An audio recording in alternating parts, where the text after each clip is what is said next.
Jason is a badass motherfucker. He picks up garbage left by assholes all day, all the while listening to the most brutal metal out there. He hates wizard metal and has a soft spot for trash like Nirvana and other crap from the 90s, but we'll forgive him because he's just so damned awesome. Mike, on the other hand, is a bastion of impeccable musical refinement. He's been playing guitar and running a studio for nearly 30 years. He's an engineer by trade and can write some of the worst code you've ever seen. He loves wizard metal and often turns his nose up whenever he hears stuff that Jason would call soulful or emotional. If Jason is Maverick, Mike is Iceman. Between the two of them is a veritable mountain of musical knowledge and taste. These old friends will entertain as well as enlighten, all the while paying tribute to the best that the world of metal has to offer. Welcome to the Two Shots Metal Podcast. Welcome. Two Shots Metal Podcast, Tattoo Edition. Jason, right over here is my buddy Matt. Mike is MIA, but that's because he's back in Florida. Today is going to be fun. I'm getting my hand done. I'll show you the end results later. But me and Matt, we got a lot of good shit to talk about. A lot of good topics, hot topics. Some of them maybe not so hot. Some opinions less valued. Yeah, mostly right opinions though. Like, just throwing that out there. So like, one thing I'd like to get your opinion on. I had a listener, or recently new fan, talk to me about, she was super into Judas Priest, Iron Maiden, even some like hair metal bands in the 80s. She's still a rock and roll chick, but what do you listen to now? She's like, I don't know what to listen to now, because really music is not as good as it used to be. No, in all reality, it's not. And I always kind of example that with Quiet Riot. Yes.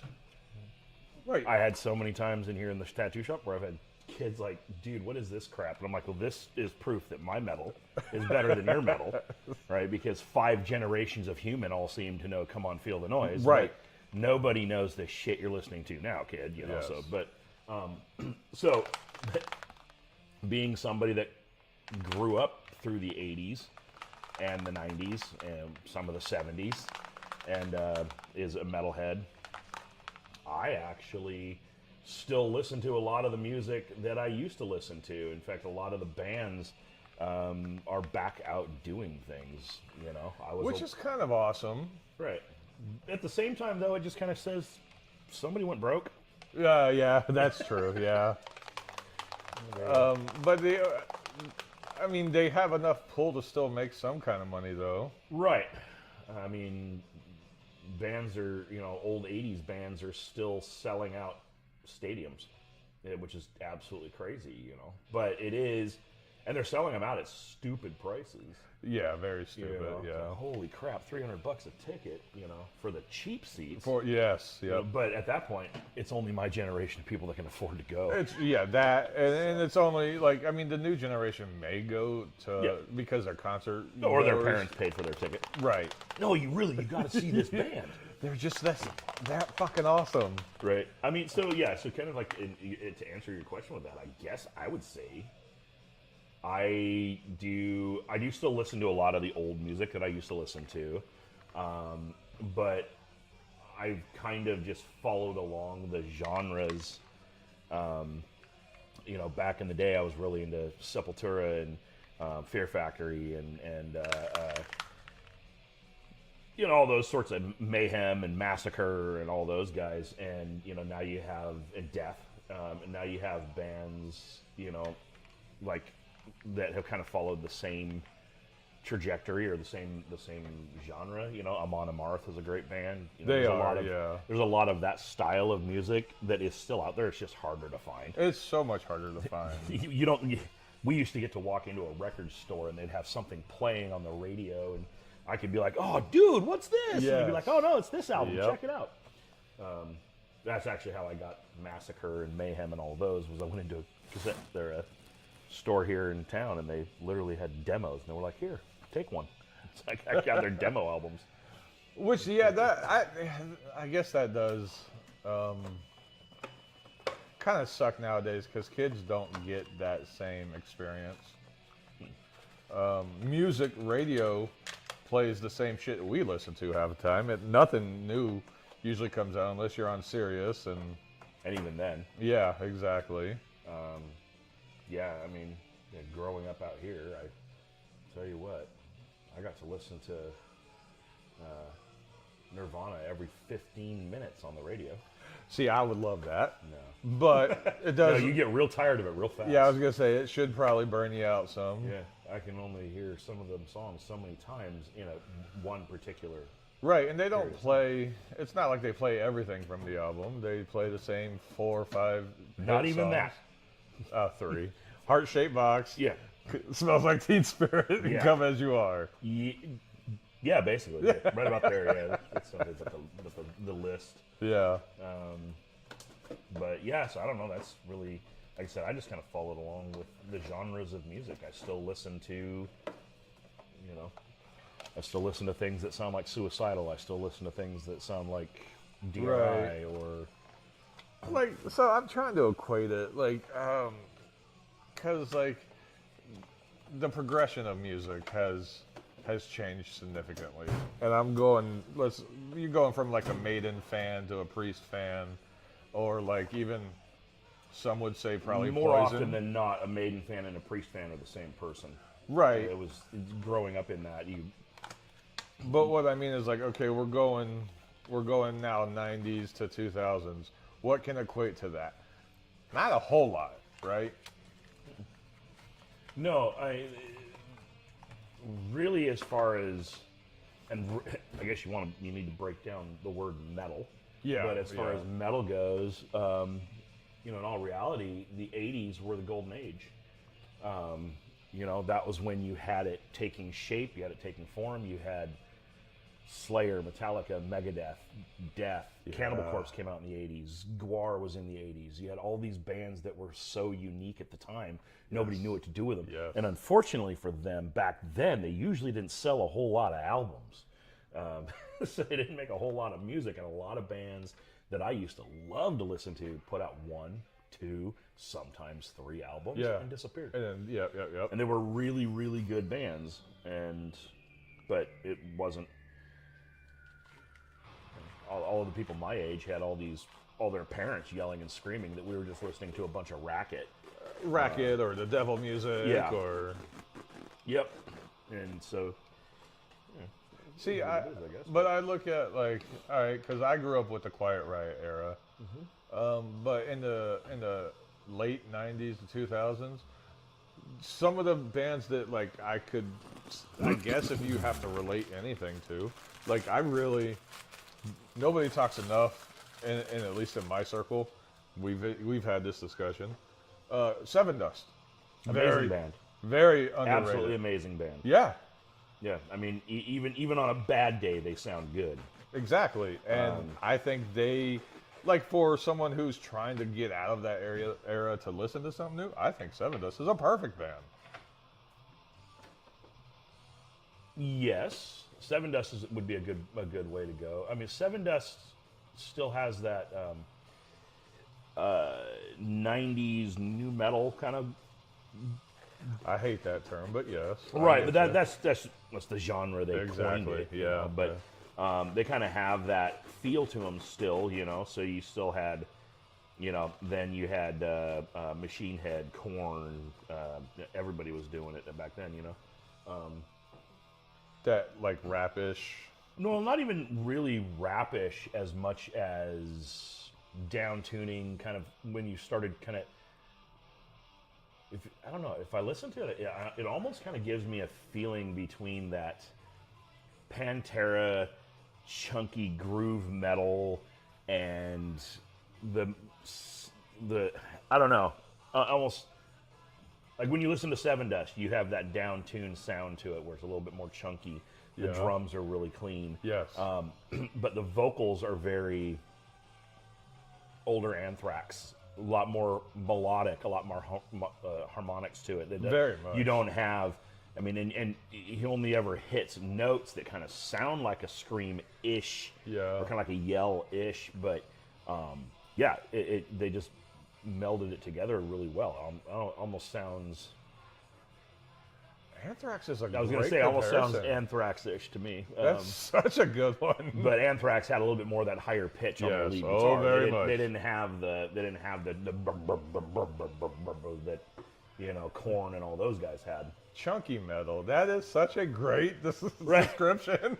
My buddy referred to my buddy came in a while ago, and I was like, "Hey, man, did you see Prong came out with a new album?" And he's like, "Oh, Prong, they're crunchy." And I was I like, heard that crunchy thing. I was like, "What in the hell are you talking about, man?" And he's like, "No, man, you listen to their music." He's like, John. It's like, "Oh, okay." Now I get it. It was pretty entertaining, and that would be my buddy that actually introduced me to Slayer and Oh yes, yes. Iron Maiden and that sort of stuff. So yeah, him and I have had a long journey of music. Can't go wrong with Slayer. Like I can't believe as a younger me that I discredit them so fast. Because now the Right. older me, I'm like so fucking good. Well, and so there's a lot of bands out, again, like where your parents are like, "Oh, well, that's just a bunch of noise." If you base it on that logic, at some point, Bach and Beethoven were just a bunch of noise because Oh, yeah. every generation, the next generation's music just sounds like shit. It's just garbage. Right. And but you had I can find out everything I need here. I think I got everything I need. Damn it, where was that? Yeah. Anyway, my parents, they were pretty accepting of a lot of the music that I listened to, but I did get that devil music speech a few times. Oh yeah. Had tapes and records removed from my possession. My parents were certainly not big fans of Slayer, but my parents actually did like the Misfits. Really? Yeah.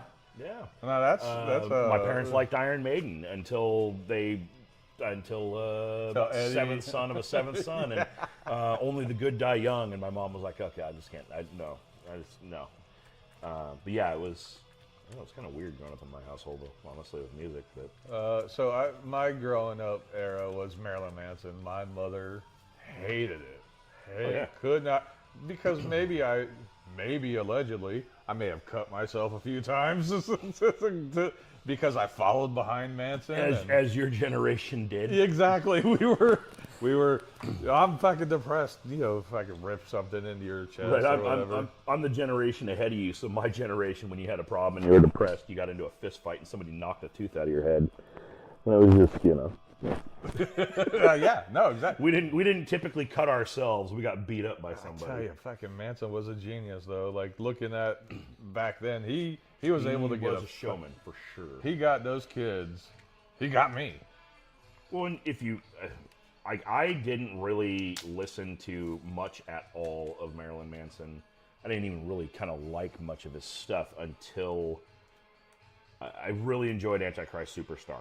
Such a good album. But I hadn't even considered listening to him at that point. I literally turned on the TV, and there was this massive protest going on in front of his show.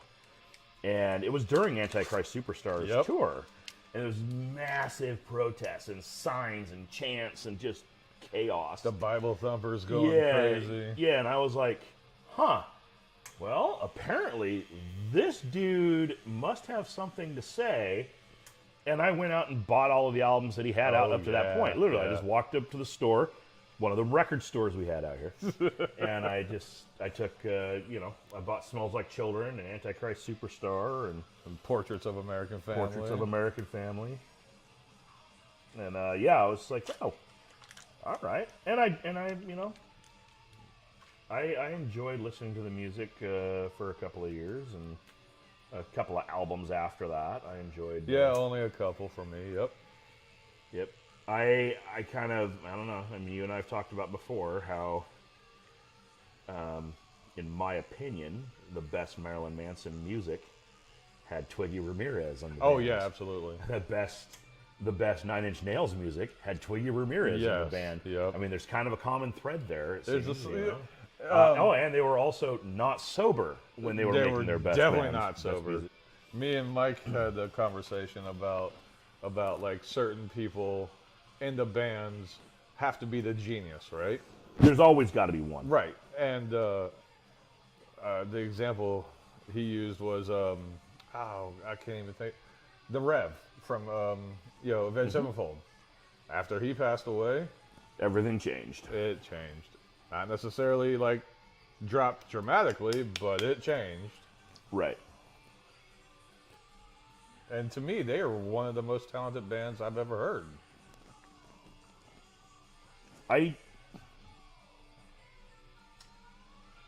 I think they were really, really, really good. Again, even one of those bands that I really enjoyed a lot of their stuff, and especially their early stuff. Oh yeah. But I don't know. I knew a few people that took Avenged Sevenfold a bit far. What do you mean by far? Well, their obsession with it was Okay. a bit much. All right. And it was like, whoa, that's okay. Well, I mean, it's good to enjoy a band. It's good to like a band. I don't know that every item of clothing I wear should be one of their band T-shirts. Yeah, representing them so much. Yeah, or every tattoo I get representing them or whatever. And you and I both know somebody that was doing that sort of stuff. Oh, yep. And I was like, gonna oh say. my god, take it down a notch. Come on. With a band that's absolutely overrated. I mean, good. I enjoy listening to them on Yeah. occasion, but as far as something that justifies a massive obsession, I don't know that I would go that route. But Right. I mean, I know me and you've talked that, like, I was overly, maybe not overly, but like Fear Factory being like one of my top two bands. And I can't, even to this day, can't get enough of them. But I have yet to have you tattoo FF on me yet. Now, right there, you see underneath the waves and the rocks right there, you'll notice the two Fs. I think that's I was perfect. like 18 years old. I'd just gone to their first show in Seattle. On their first tour, the Soul of the New Machine tour, and I was hooked. And it wasn't necessarily that I was obsessed with the band, but I listened to them a lot. But I also, at the same time, listened to a ton of Nail Bomb and Fear. Oh, yeah, Nail Bomb. Nail Bomb, Fear Factory, Sepultura, Slayer, that sort of stuff at the time. So yeah, but I liked their logo, and I really enjoyed the shit out of their band. Yep. I still enjoy listening to them. Hopefully, they figure something out and put out some music or something, or they close up the lawsuit with Burton or whatever beef they happen to have. So I think that lawsuit's done. And I know Bert just released a single not too long ago. Let's say he has a new band or something, doesn't he? Yeah, went super hardcore on the electronic metal. More so than Fear Factory has ever done. And I don't love it, but I also don't hate it because it's Burton. Right. But supposedly Dino is they're gonna write some new shit with that kid. I just wish they had changed the name, honestly. Well, Right. I understand some of that, but Like, I guess with the argument that we just had about, like, every band has their one, like, crazy man. Dino probably is that for Fear Factory. yeah, the lunatic, Yeah. probably. That makes sure everything's perfect and in place, and The obsessive compulsive guy. yes. Yeah, I think that would be it. A little bit of that OCD. I've heard that about lots of bands. Oh, But, yeah. I'm told Danzig is not super fun to deal with backstage. I've actually heard that same thing. He had such a bad rep. Right.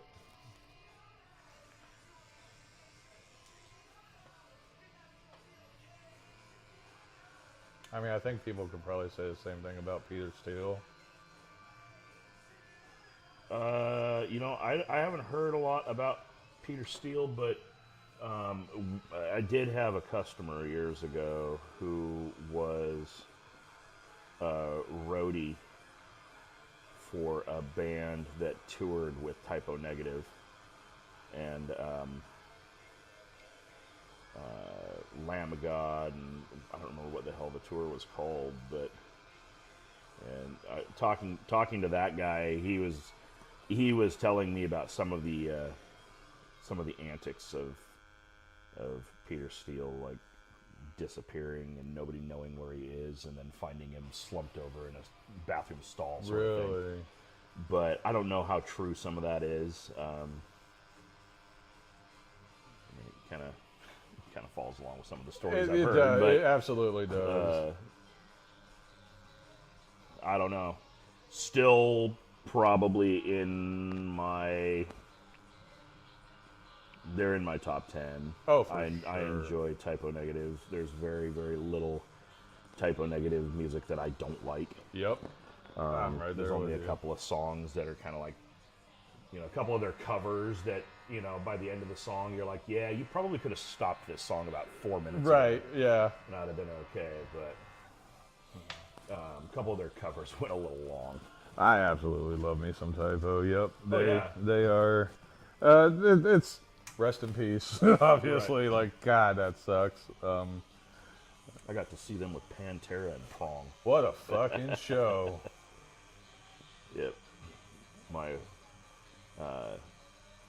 one of the fun stories that we have at my house is how my wife won tickets on a radio station to go to, and this was before her and I were together. She was with her ex. That she won tickets to some show that was over in the Gorge. Okay. And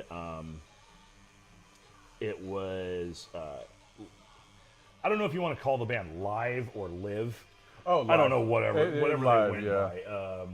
Anyway, it was them, and so she won these tickets. So her and her old man drive over to the Gorge, which is 2 hours away, and they, Typo Negative opened the show. For live? Yeah, she had absolutely no idea who they were. She had no interest in them at all. She did not even pay attention. She just kind of was like, whatever, and kept hanging out with her, smoking cigarettes or whatever they were doing at the time. Yeah, just not really paying attention to the band on stage. And then, after her and I got together, I was like, hey, check this out. And I threw on Bloody Kisses. And she was like, dude, this shit's awesome. And I was like, yeah. She's like, wait, these guys opened for Live when I went to that show, and I didn't even know anything about them. I just didn't even pay attention to them. But God, I really wish I would have paid attention to them. And then all of a sudden, a handful of years later, I never ended up taking her to a show because I never saw any Typo Negative shows show up around here. Yeah. And then, and then he passed away. But yeah, it's always kind of funny because every time we mention Typo Negative to a customer, they're like, "Oh, I don't know that band," and I'm like, "Hey," we'll say something about Peter Steele, and my wife will kind of do that. Oh yeah, no, yeah, there was a big period of time where he was a looker, and I mean, and a giant of a man. right, and so they'll be like, "Yeah, I don't know, I've never heard of him," blah blah blah, and I'm like, "Hey, hey, would you show this young lady a picture of Peter Steele? She doesn't know who he is. And then all of a sudden, my wife shows up with her phone, and she's got a picture from Playgirl magazine. I was gonna and I'm say, like, you yep. serious? That's the first picture you bring up? Yeah, of course. Really? That congratulations, Peter picture? Okay. That's what you're going to do. Okay. All right. It's pretty funny, though. Because the customer also is sitting there going, oh, that's a wiener. yeah, it is. Not realizing it. Yeah, that's his wiener. Yes, that is. Like, oh, holy shit. It's kind of funny.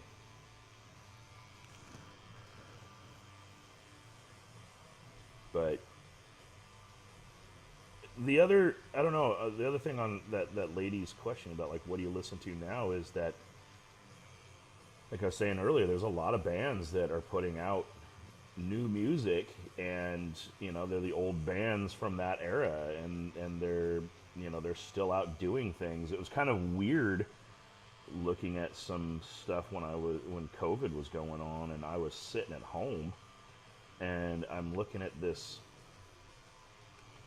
like, bands that are coming out with new albums, you know, this stuff, like, and it was during COVID, and you had, like, a band that likely not a lot of people from your generation would know, but Violence.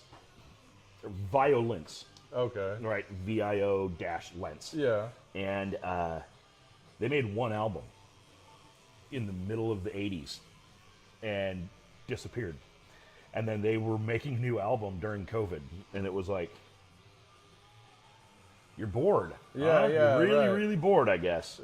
Bored enough to get back with the old members. Right. It was like, what the hell is Creator, I think, put out an album Creator around that did, time.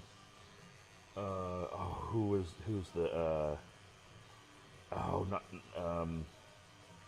I can see them in my head. Now I'm trying to remember their name. They're basically that.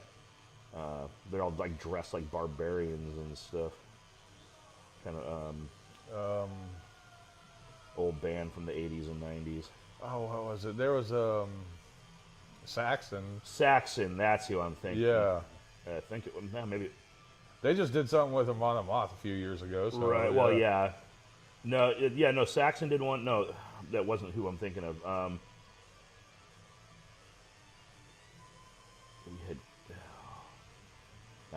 I'm losing. I can see him in my head. I can see the singer in my head in his barbarian outfit. It just looks like Thundar the Barbarian from the 80s cartoon. They put out an album shortly after COVID. I was like, wow, you guys are a whole bunch of bands that are, you know, still out doing stuff. Wasp put out some new music. I couldn't get behind them at all. Yeah, I've always been a fan of Wasp, but I also was always a fan of shock rock sort of stuff in general. You know, Alice Cooper, Ozzy Osbourne, all that sort of stuff. Yeah, I was a fan of Alice, especially in the 80s. Oh, yeah. I don't know, like, with that question, like, try to get somewhat relatable bands. Like, I mean, maybe she'd probably really like Godsmack. You know, mentioned Seven Dust. Shinedown is definitely like mom rock. Yeah. Shinedown's rendition of Simple Man is amazing. It's really good, yeah. I personally do still prefer Ronnie Van Zant's vocals. Yep. But as far as covers go, it was top notch. It was definitely one of the, it's up there as some of the better ones. Like, that was a great one. Yeah, Shinedown, I'd say would probably be a pretty decent band for that. Because I think if you go like from like a Maiden to like I'm just gonna say like an Amon Amarth. That's all. Yeah, you can't like it's gonna be a your turn head off. might explode. Yes. Yeah. Yep. Yeah. You got to be able to understand it. You know what they're singing about. Some of it's gonna be party. Some of it's gonna be meaningful. Some of it's gonna mean absolutely nothing, but it's gonna sound good. Yeah. There's a few. I don't know. It kind of sounds like You know, similar to like my wife's playlist. You know, like her favorite Yes. band growing up was Poison, Yeah. and you know, so she has. But she's also her favorite current band is like Five Finger. She loves Shinedown. Yeah. She loves In This Moment. I love in this moment. Right.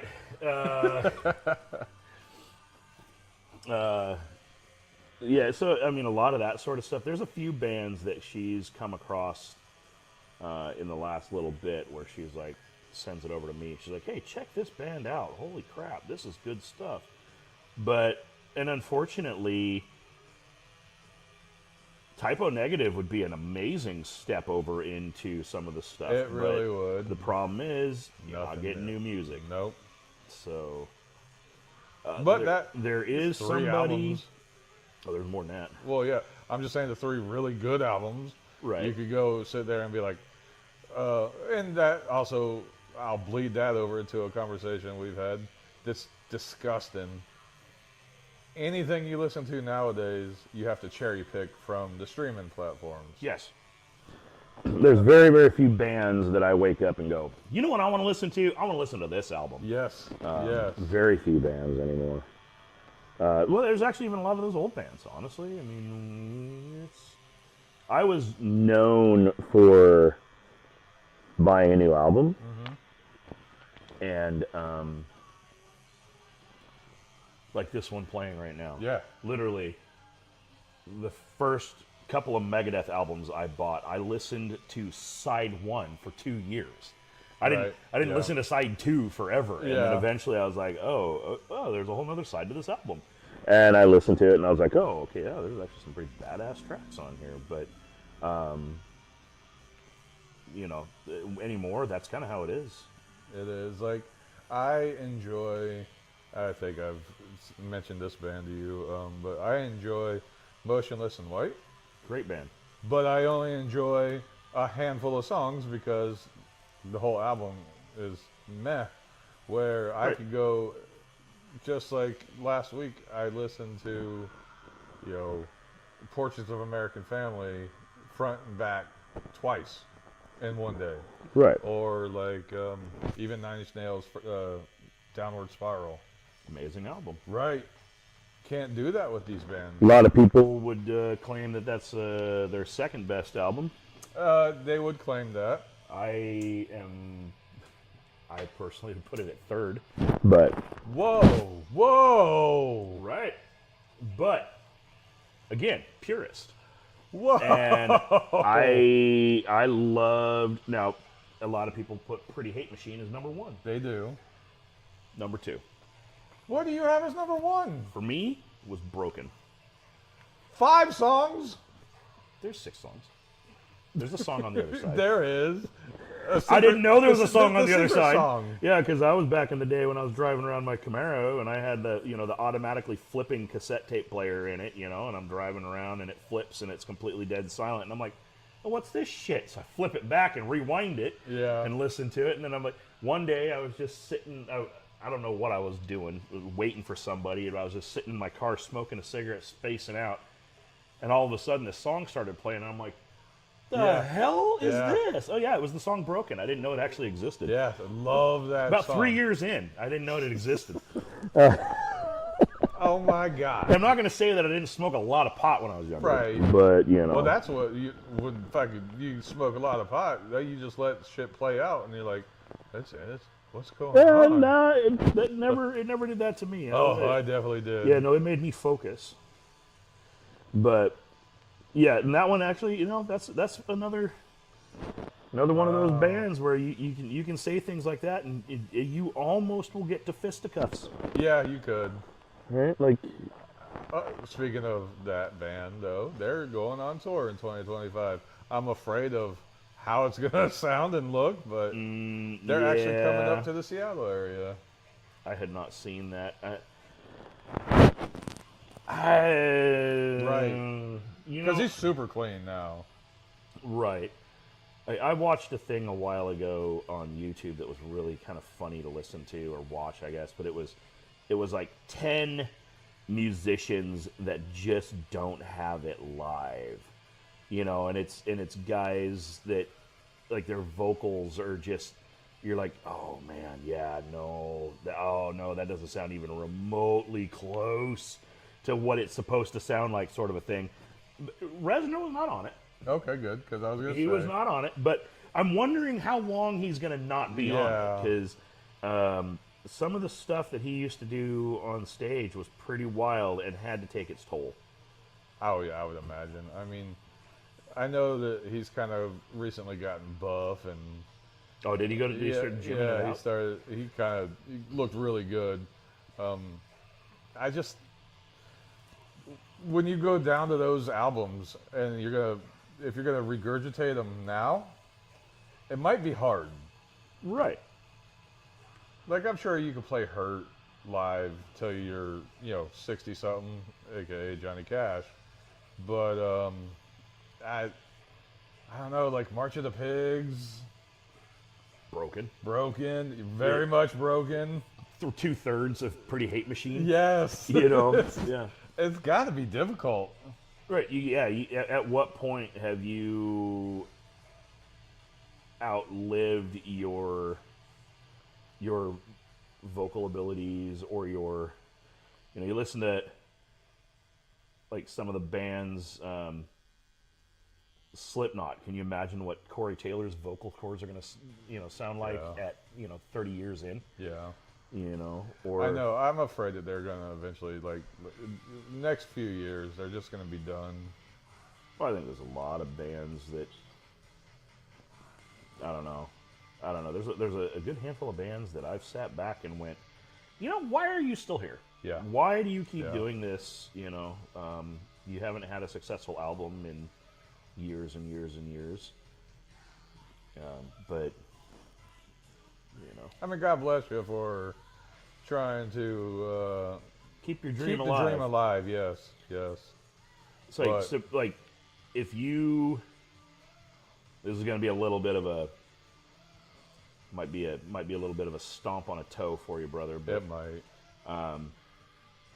When you listen to Sebastian Bach sing, Okay. even back in the 80s, you can tell that he was pushing that out. He was straining a little bit. It just always appeared to me that he was really forcing those vocals. And he's still doing that. And he still sounds good. I was going to say... When you listen to his new vocals on the new albums that he just put out, and then you listen to his stuff with Skid Row, you can tell he's younger in Skid Row, but it's not much different. He still has that ability. That's not a... But I don't know how he managed to go this far and not just shred his vocal cords. Yeah, I mean, because he hits some great notes. Right. Like, how long does Randy Blythe really have doing what he does? But then when you look at it, they're 25 years in. I know, and that's so hard to believe. I mean, they may even be older. I don't even remember when the first Burn the Priest album came out. It is... I have it, but I don't remember when it came out. It is wild that... Phil from Pantera. I just recently saw them, and then that rabbit hole I sent you down with his death metal stuff. You're like, what the hell? He still sounds great. Like, he's done some real big time training for his chords, I guess, because he sounded great. And then you have Vince Neil. Yeah, well, he's the joke of the metal world. Oh yeah. Well, I don't know. I've always, some of the bands I've always kind of thought like, wow, dude, how long do you actually expect you're going to be able to do that? And I guess, it takes you back a little bit to that, beginning of the conversation. Oh, this music is shit. This garbage, just a bunch of noise and a bunch of racket. These guys are playing actual notes, actual strings of notes. They're singing actual words, but they're doing it at a pace far higher than all the other genres of music. Oh, yeah, like, it is kind of amazing. And I'm not a Maiden fan. We've talked about this. They're in their 70s. And they can still do it. Yep. Alice Cooper is still touring. Yep, I just saw an interview with him the other day about Keith Moon. It was hilarious. But It's just it's kind of crazy, but also exciting, and also like gives people like us like, all right, well, I'm glad to be able to say like, yeah, that's still my type of music, because this new music just ain't it. It's just not. I mean, I've tried. We've listened to a couple new stuff here and there, and it is very much hit or miss. I listened to Corey Taylor's Kid, Vent It, recently, and actually, their whole album wasn't horrible. And I was like, wow, that's different. No, I won't say every song was great, but it was mid to fairland to good at best, which you can't go wrong with that. But you could tell it's Corey Taylor's Kid and that's how we got a record Clown's deal. Kid too. Like Yes. they made a band together. Yeah, it's how they got a record deal, sort of a thing. Yep, Use yep. Dad's name. Yeah, because they sound very close. Well, I don't remember the name of the band. I've only seen like one or two videos listening to their songs or whatever from it, but Robert Trujillo's Kid. Oh yeah. That kid can rip on a bass. And I'm sitting back going, man, check this kid out. I'm like talking to my wife, well, check this kid out. This kid just shreds on that bass, man. This kid's good. He looks like he's 15. And my wife's like, well, yeah, his dad is the bass player for Metallica. Used to play for Ozzy, used to play for Suicidal. And it's like, okay, fair enough. But at that point, do you actually get an opportunity to not be good? Right. Right? I mean, you kind of know. The video of Dino's Kid that was on YouTube for a little while. Oh yeah. Did you get an opportunity to not be good? Right. My friend from school, kid that my wife and I grew up with, I mean, him and I got along, but we weren't like good buddies. Corky Gainsford, he's the drummer for, he was in Otherwise, I know that, and I don't know who he's with now, but I've seen videos of his kid tearing it up on the drums, and yeah, it's pretty cool. Otherwise, is a band that I'm like sad to say that they didn't make it very big, because I thought they were good. They got big for a short minute. Oh, very short. But Soldiers was their biggest hit. right. Did you ever? Well, I mean, you're an In This Moment fan, so I would hope you have listened to The Promise, Oh yeah. and that's the singer from Yeah. Otherwise, singing with Maria. Yep. Absolutely amazing song, and Phenomenal. the notes that she hits when she screams, Great it's always harmony. like gave me like goosebumps. It was Oh, always yeah. crazy. It was. I know. It was like, damn, how did you hit that note? That was so awesome. She, the couple of her songs, I'm like, yep, she dedicated that song to me. I love that woman. Yeah. Their newer stuff, I love. They did a song with Rob Halford. Yep. That's when I was Black Wedding. Yep, and that's when I was telling you I really enjoy this era of Rob more so than the '80s, because I think his vocals have gotten even better. Yes, and he doesn't seem as restrained, I would say, if that's the correct word. He seems to kind of be able. I don't know. Maybe it's how much more comfortable he's become with his vocals, or whatever. But he just it seems like he's just letting loose a lot better. Yes. Maybe it's they got because I know they're using at least the guy that helped make some of their other albums, or some of their old albums, who's the guy that just helped them redo the new one, or the one that released their first album, Right. that they're re-releasing. I don't remember the guy's name, but I don't know. Maybe he doesn't have as much leash from managers or anything, something like that anymore. Maybe. I mean, maybe the whole coming out thing made him more comfortable too. Maybe. Because I've gained a whole new respect for him. Not just from that song, but like, I've heard him with other. He collabs a lot nowadays. Mm-hmm. Did you ever listen to the Rob Halford and Marilyn Manson collaboration stuff? An actual band that was Rob Halford and Marilyn Manson. No, I didn't. Marilyn Manson wasn't like singing in it, but he had something to do with the background of it. But it was a band called Two, I believe. TWO. I'm pretty sure that was the name of the band and not the name of the album. I had an album of theirs because I was, I'm a Halford fan, and I really enjoyed, and I always enjoyed Judas Priest, but I also really enjoyed Fight. And I really enjoyed Halford. If you've never explored the Halford solo project, check it out and check out the album Resurrection. Okay. That was the first time I saw Iron Maiden. Halford Resurrection opened, or Halford opened with the album Resurrection, and then it was Halford, and then it was Queensryche, and then it was Iron Maiden. And that's actually, that show is available on YouTube.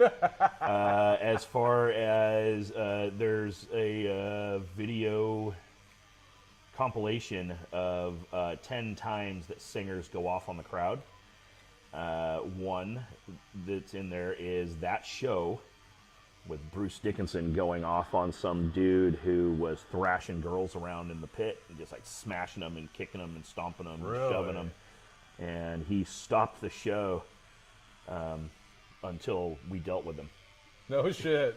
It was pretty rough, dude. And if you watch the video and he's up there screaming, I'm like 5 feet in front of him, like directly in front of him. I'm like standing there, like staring at him, like oh, this guy back here. Oh, we okay. got you. Yeah, we got you. It was pretty entertaining. And then the second time that you'll find Bruce Dickinson on that.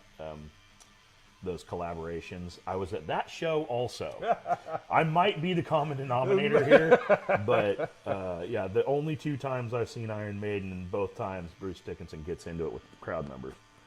Actually, the second one, he was really mad at the venue for their security beating some kid up.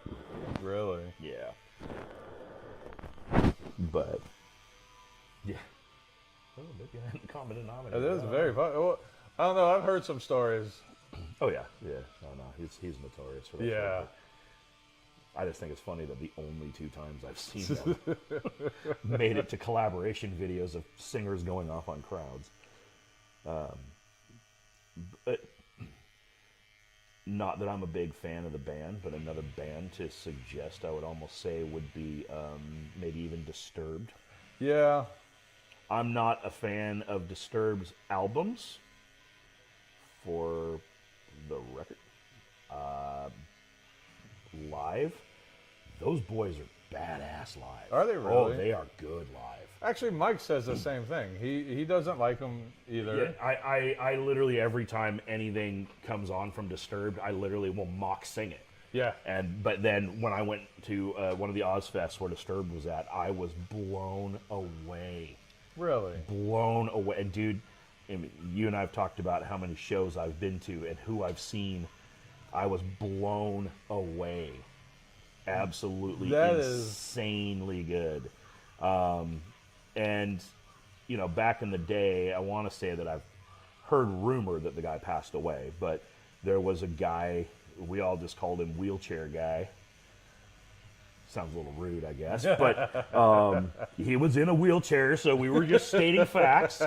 But he would go to Disturbed shows all the time, and when I saw him at Ozfest, he was there in a wheelchair. We were all protecting him in the pit, and David Draven was like, "Hey, bring that dude up here." So we lifted him up and we carried him over the top of the crowd and we put him up on the stage. Right. And he sat up there on the stage for almost all of Disturbed set with them. Biggest old smile. Oh, too, dude, huge smile. Like, yeah.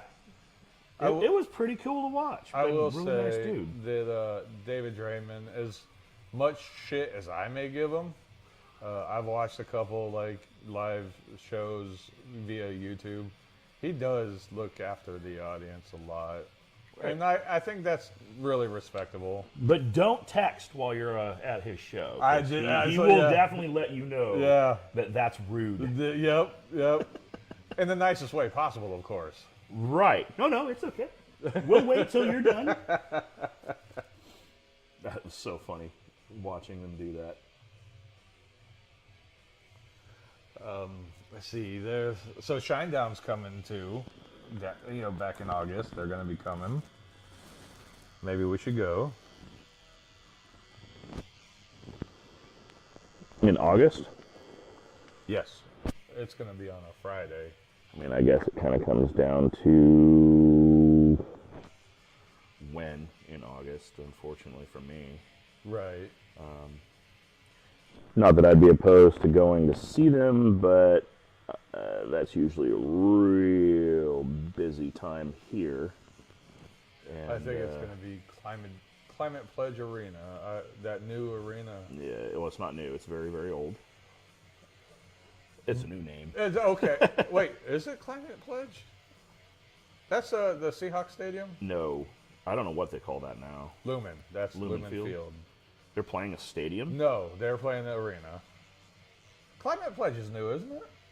No. It's the old Key Arena, isn't it? It was Key Arena, but when I was a kid, it was the Seattle Coliseum. Oh. That's where I saw the first concert I ever went to. Really? The Moody Blues and Styx. Whoa, that's... Oh, yeah, Styx is man. good. Styx, back in 1980, 85, 86, May. I know it was May, but I can't remember if it was, I don't know. I was in 5th grade, so yeah, 85, so May of 85. No, it would have been May of 86. It had just turned 86. Yeah. Yep, went and saw them there. All right, guys. We're going to head out. I'll show you the end results later, but we might do a second show. Hardline Tattoo, Monroe, Washington. Anybody that's in the Washington area, come check them out. Like a guy loves metal, and he's really, really good at tattooing. So, thanks, brother. I really appreciate it. You're welcome, man. Good Thanks for having me conversation. in. And let me go ahead and shut this off.